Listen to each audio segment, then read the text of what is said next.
Ozod yurtda ozodman.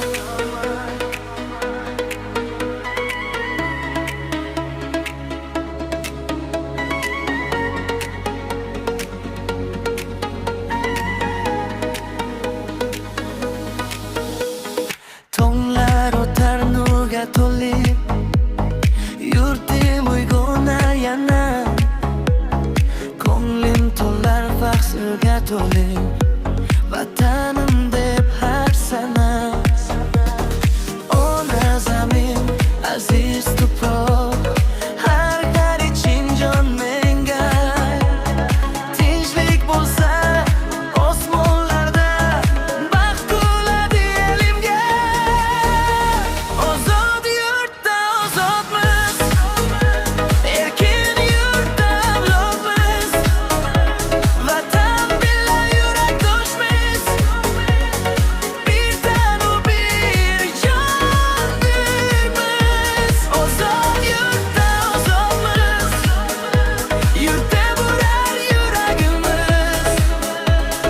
Bayroq baland, boshlar baland, vatan bizning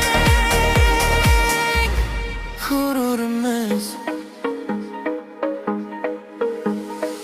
Ota bobom duosidan kuch oladi bu diyor. Har bir yangi tongimizda yashar umid, yashar bahor. Bolalar kulsa ko'chalarda, shu eng buyuk baxtimiz.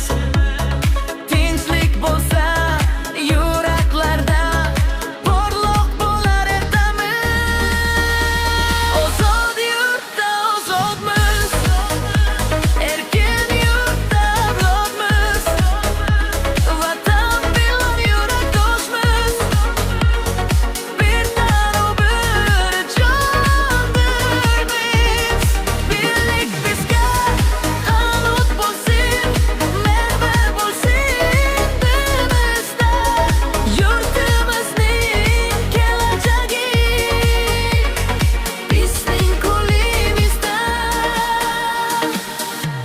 Ozod yurtda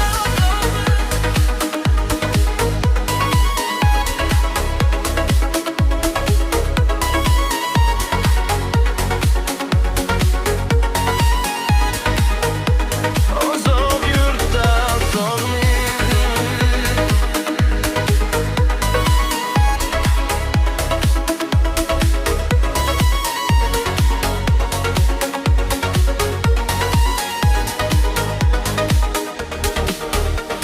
Ozod yurtda ozodmiz, vatan bilan obodmiz.